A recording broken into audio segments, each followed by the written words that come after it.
নমস্কার, লুসির রান্নাঘরে সকলকে স্বাগত। আজকে চলে এসেছি সোয়াবিনের কোপ্তাকারির রেসিপি নিয়ে। অসাধারণ স্বাদের এই সোয়াবিনের কোপ্তাকারি আপনারা যে কোনো নিরামিষের দিনে এটা দুপুরবেলা গরম ভাতের সঙ্গে কিংবা রাত্রে রুটি পরোটার সঙ্গে পরিবেশন করতে পারেন। সম্পূর্ণ নিরামিষ এই রেসিপি। তাহলে চলুন দেখে নেওয়া যাক আজকের রেসিপি। সোয়াবিনের এই কোপ্তাকারি বানানোর জন্য আমি প্রথমেই বেশ কিছু সোয়াবিন সিদ্ধ করে নিয়েছি।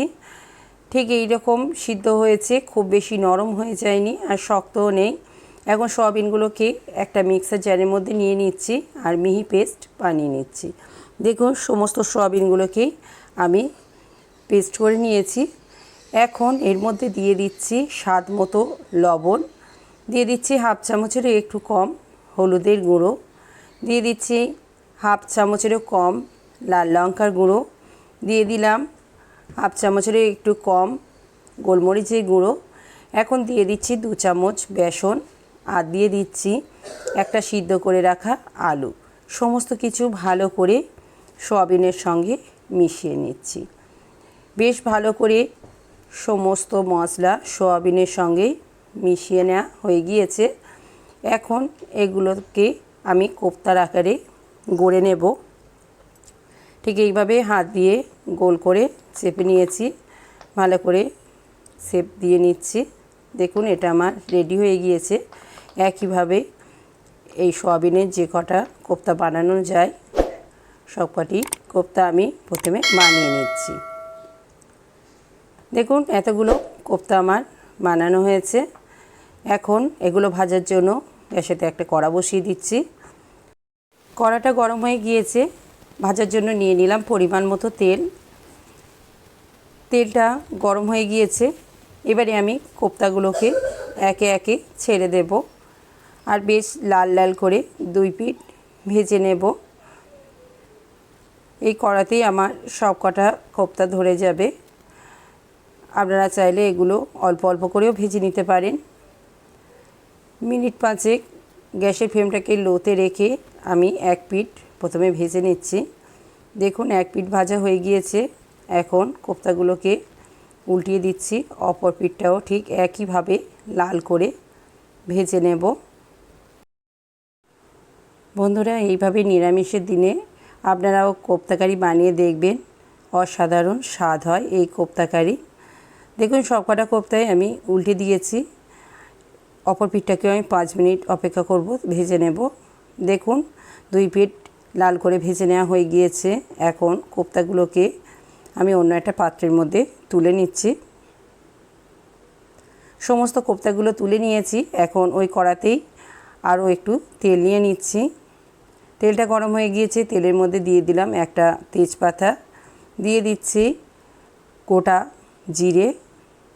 ফোড়নটাকে প্রথমে একটু ভেজে নেব। ফোড়নটা ভাজা হয়ে গিয়েছে। এখন আমি এর মধ্যে তুলে দিচ্ছি টমেটো কুচি। এখানে একটা মিডিয়াম সাইজের টমেটোকে সরু করে কুচিয়ে নিয়ে দিয়ে দিলাম। টমেটোটাকে কিছুক্ষণ ধরে ভেজে নেব। টমেটোটা তাড়াতাড়ি নরম হয়ে যাওয়ার জন্য দিয়ে দিচ্ছি স্বাদ মতো লবণ। লবণটা টমেটোর সঙ্গে দিলে টমেটোটা খুব তাড়াতাড়ি নরম হয়ে যাবে। কিছুক্ষণ ধরে টমেটোটাকে এইভাবে ভেজে নিচ্ছি। দেখুন বেশ কিছুক্ষণ ধরে ভেজে নিয়েছি, টমেটোটা একেবারে নরম হয়ে গিয়েছে। এখন আমি এর মধ্যে দিয়ে দেব 1 চামচ আদা বাটা। আদা বাটাটাকেও কিছুক্ষণ ভেজে নিচ্ছি টমেটোর সঙ্গে। বেশ কিছুক্ষণ ধরে গ্যাসের ফ্লেমটাকে লো টু মিডিয়ামে রেখে আদাটাকে আমি ভেজে নিয়েছি। এবারে দিয়ে দিচ্ছি হাফ চামচ হলুদের গুঁড়ো, দিয়ে দিচ্ছি হাফ চামচ কাশ্মীরি লঙ্কার গুঁড়ো, আর দিয়ে দিচ্ছি হাফ চামচ জিরের গুঁড়ো, দিয়ে দিচ্ছি হাফ চামচ ধনের গুঁড়ো। এখন আমি সমস্ত কিছু মশলা ভালো করে কষিয়ে নেব।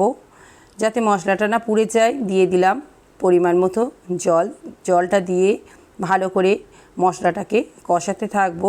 যেহেতু আমার রান্নাতে তেলের পরিমাণটা কম থাকে, আপনারা যে সকল বন্ধুরা দেখেছেন আমার আগের রান্না তারা জানেন আমি অল্প তেলে রান্না করি আর জল দিয়ে ভালো করে মশলাটাকে কষিয়ে নিই।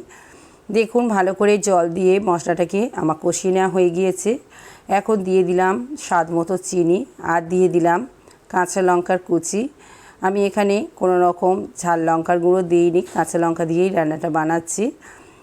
আবারও একটু জল দিয়ে ভালো করে কষিয়ে নিচ্ছি মশলাটাকে। দেখুন বেশ কিছুক্ষণ ধরে মশলাটা আমার কষিয়ে নেওয়া হয়ে গিয়েছে। এখন আমি পরিমাণ মতো জল ঢেলে দেব। প্রথমে ঝোলটাকে একটু ফুটিয়ে নেব, তারপরে আমি কোপ্তাগুলোকে ঝোলের মধ্যে ছেড়ে দেব। ভালো করে নেড়ে চেড়ে নিয়ে আমি কড়াইটাকে ঢাকা দিয়ে দিলাম। ঝোলটা ভালোই ফুটে উঠেছে, ঢাকাটাকে খুলে নিয়েছি। এবারে আমি কোপ্তাগুলোকে ঝোলের মধ্যে দিয়ে দেব। 2 থেকে 3 মিনিট ফুটিয়ে নেব, নিলেই আমার সয়াবিনের কোপ্তা কারি রেডি হয়ে যাবে। কোপ্তাগুলোকে দিয়ে দিলাম ঝোলের মধ্যে, ভালো করে একটু নেড়ে চেড়ে নিলাম। এবারে এর মধ্যে দিয়ে দেব 1/2 চামচ গরম মশলার গুঁড়ো। গরম মশলার গুঁড়োটাকে দিয়ে দিয়েছি। এখন কড়াইটাকে আবারও আমি ঢাকা দিয়ে দিচ্ছি 2 মিনিটের জন্য। 2 মিনিট পরে ঢাকাটাকে খুলে নিচ্ছি। আমার কোপ্তা কারি রেডি হয়ে গিয়েছে পরিবেশনের জন্য। এখন আমি এটাকে নামিয়ে নেব পরিবেশনের জন্য। বন্ধুরা, আজকের এই রেসিপিটি আপনাদের কেমন লাগলো তা কমেন্টের মাধ্যমে জানাবেন। রেসিপিটি যদি ভালো লেগে থাকে আমার ভিডিওটিতে লাইক করবেন, অন্য বন্ধুদের সাথে শেয়ার করবেন। আর আমার রেসিপি যদি আপনাদের ভালো লেগে থাকে আমার চ্যানেলটিকে সাবস্ক্রাইব করার অনুরোধ রইল। দেখতেই পাচ্ছেন বন্ধুরা কতটা সুন্দর দেখতে হয়েছে, খেতেও ঠিক এতটাই অসাধারণ হয়। অবশ্যই আপনারাও ট্রাই করবেন আজকের রেসিপি। তাহলে এই পর্যন্ত।